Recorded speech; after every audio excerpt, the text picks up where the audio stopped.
99% of people are not willing to do what it takes to make their dreams come true.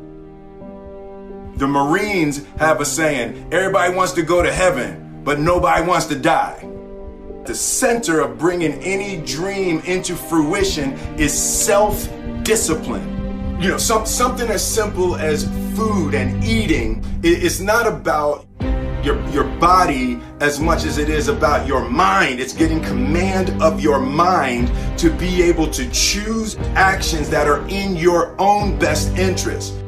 Every day we are choosing shit that's not in our own best interest. So if the world is attacking you and the world wants to fight you and the world's trying to hold you down, so you're gonna kick yourself in the balls?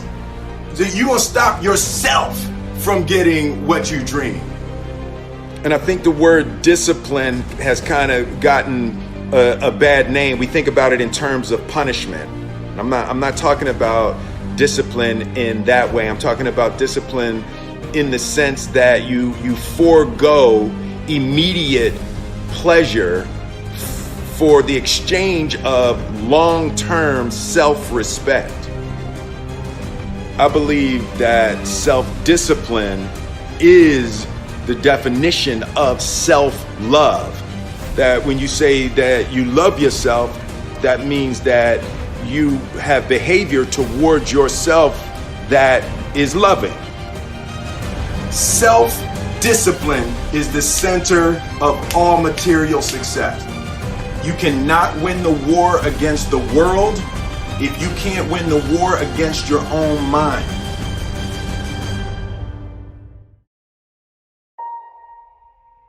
Self-love is when you say to yourself, oh man, look, I know you and that girl got a real connection.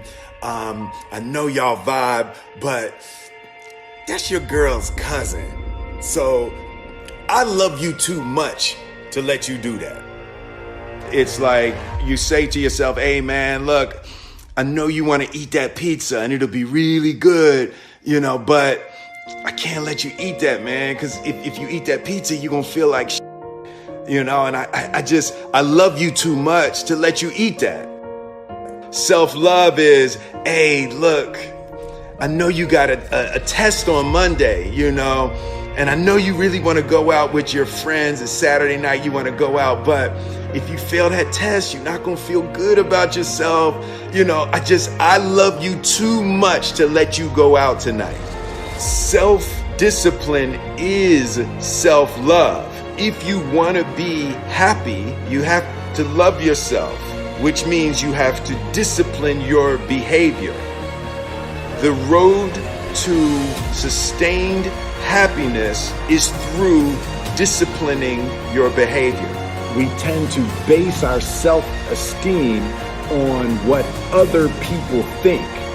And that's not really self-esteem. Self-esteem is supposed to be how we feel about ourselves. And I was just saying how dangerous it is to allow other people to determine how you're going to feel about you. And it's kind of like looking into a broken mirror. You're going to look in a broken mirror and then change your face to try to look good in this defiled, busted, broken mirror. And it just, other people's opinions is a really way to determine how we feel about ourselves.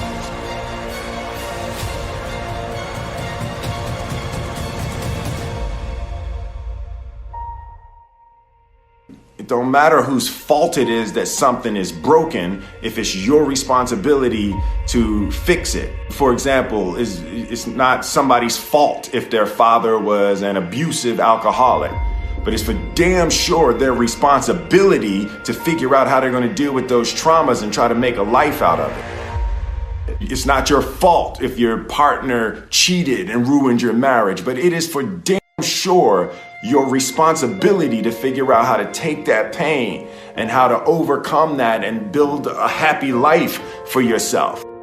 Fault and responsibility do not go together. It sucks, but they don't. When something is somebody's fault, We want them to suffer. We want them punished. We want them to pay. And we want it to be their responsibility to fix it. But that's not how it works, especially when it's your heart. Your heart, your life, your happiness is your responsibility and your responsibility alone. As long as we're pointing the finger and stuck in whose fault something is, we're jammed and trapped into victim mode. When you're in victim mode, you are stuck in suffering. The road to power is in taking responsibility. Your heart, your life, your happiness is your responsibility and your responsibility alone. You can make a person smile, you can make a person feel good, you can make a person laugh, but whether or not a person is happy is deeply and totally and utterly out of your control.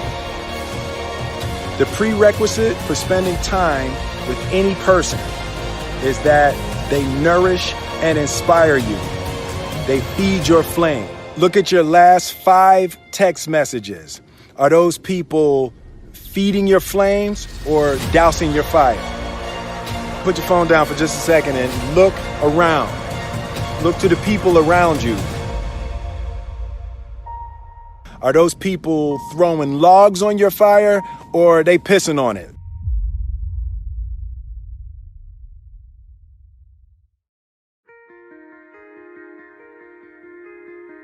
I want my life, I want my work, my family, I want it to mean something. And it's like, if you are not making someone else's life better, then you're wasting your time.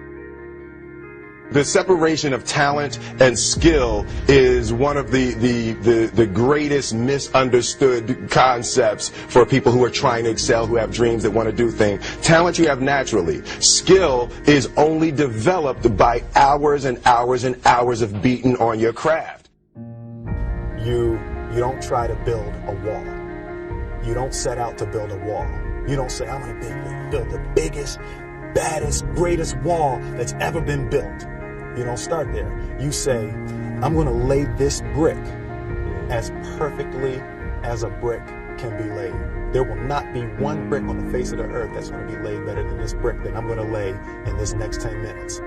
And you do that every single day. And soon you have a wall. And soon you have a wall. And I think psychologically, the advantage that gives me over a lot of people that I have been in competition with in different situations is it's difficult to take the first step when you look how big the task is.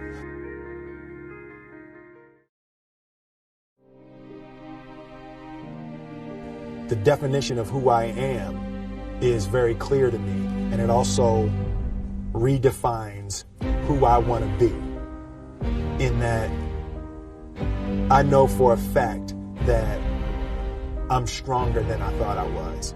You know, you can't help but ask yourself the question, what would I do if I was in Muhammad Ali's shoes? I'm motivated by fear.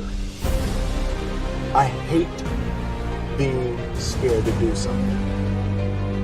And I think what developed in my early days was the attitude that I started attacking things that I was scared of. Why were you scared in your bed the night before? What do you need that fear for? Just don't go. Why are you scared in your bed 16 hours before you jump? Why are you scared in the car? Why could you not enjoy breakfast? Fear is fear of what?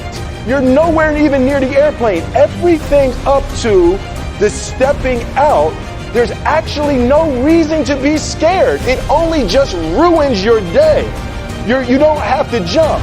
And then in that moment, all of a sudden, where you should be terrified is the most blissful experience of your life. And God placed the best things in life on the other side of terror.